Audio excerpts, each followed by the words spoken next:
Hi friends, இன்றைக்கி வந்து நம்ம வீட்டிலையே இடியாப்ப மாவு எவ்வளோ சாஃப்டாக மிருதுவாக செய்யலான்ற பார்க்கலாம். மறக்காமல் நம்ம சேனலை வந்து சப்ஸ்கிரைப் பண்ணிடுங்க. அப்படியே பெல் பட்டனை கிளிக் பண்ணுங்கள். இப்போ வீடியோக்குள்ளே போகலாம். இப்போ வந்து மாவுக்கு அரிசி எப்படி ரெடி பண்ணுறதுன்னு சொல்கிறேன். இட்லி அரிசி இருக்கு இல்லையா, இட்லி அரிசி வந்து ஒரு 4 காப்படி. சில பேர் சாப்பாட்டு அரிசி போடுவாங்க, நான் இட்லி அரிசி தான் வழக்கமாக போடுவேன். இட்லி அரிசியில் வந்து 4 காப்படி. அப்புறம் மாவு பச்சரிசி அதில் வந்துட்டு ஒரு 4 காப்படி. மொத்தத்தில் 2 படின்னு வச்சுக்கோங்க. 2 படி எடுத்துட்டு நல்லா கழுவி காய வச்சுட்டு மாவை அரைச்சிட்டு வந்துச்சு மிஷினில்.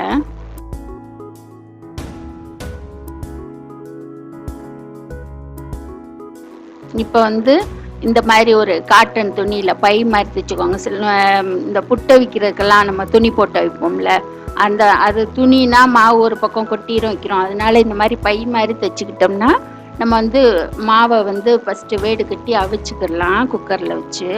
இதுக்குள்ளே எவ்வளோ மாவு வேணாலும் போட்டுக்கிடலாம். அதுக்காக தான் இந்த மாதிரி தைச்சிருக்கேன். நீங்களும் இந்த மாதிரி பண்ணி பாருங்கள், நல்லாயிருக்கும். வச்சுட்டு குக்கரில் வந்து மாவை வந்து வேக வச்சு எடுத்துக்கணும்.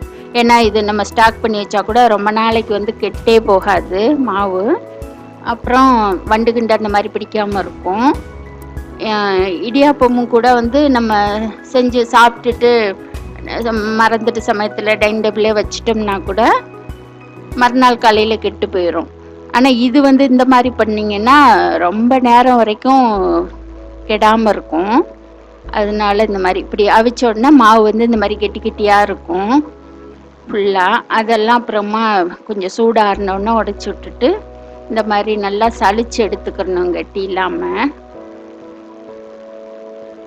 நல்லா சளிச்சு எடுத்துட்டு, ரொம்ப சூடாக இருக்கும், கொஞ்சம் ஆற வச்சுட்டு சலிக்கணும். 1 ஸ்பூன் உப்பு, இந்த மொத்த மாவுக்குமே ஒரே 1 ஸ்பூன் உப்பு மட்டும் போட்டுட்டு நம்ம கிளறி டப்பாவில் வச்சிடணும். இது வந்து எவ்வளோ நாள் வேணாலும் இருக்கலாம், வண்டே பிடிக்காது, கெட்டு போகாது, நமக்கு அப்படியே இருக்கும்.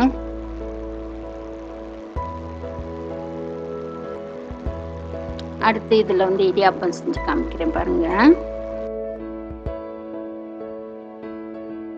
இந்த புளியறதுக்கும் பாருங்களேன், ரொம்ப சாஃப்டாக, நம்ம ரொம்ப ஒன்றும் கஷ்டப்படலாம் வேணாம், அப்படி வச்ச உடனே சரசரன்னு இறங்கும்.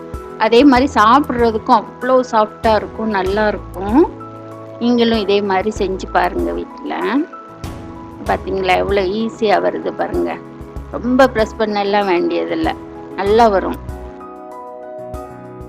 ரெண்டாவது இது வந்து இந்த இட்லி அரிசி வந்து பொன்னி குருணை, அதனால வந்து பச்சரிசியும் மாப்பச்சரிசி, அதனால ஒரு மாதிரி அந்த ஸ்வீட் டேஸ்ட்டாக நல்லா இருக்கும் சாப்பிட்றதுக்கும்.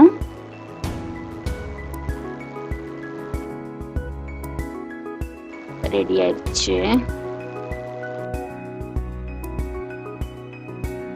தட்டில் வந்து துணி போட தேவையில்ல, நான் லேசாக எண்ணெய் தடவிட்டு புளிஞ்சு எடுத்துருவேன், அது ஒட்டாமல் வரும். குக்கர்லேயே வச்சு எடுத்துருவேன். இந்த பாருங்கள் எவ்வளோ சாஃப்டாக இருக்குது பாருங்கள். இது மாதிரி நீங்களும் செஞ்சு பாருங்கள் ஃப்ரெண்ட்ஸ் வீட்டில். இது உங்களுக்கு யூஸ்ஃபுல்லாக இருக்கும்னு நினைக்கிறேன். இது மாதிரி வேறு ஒரு வீடியோவில் நாளைக்கு பார்க்கலாம். தேங்க்யூ.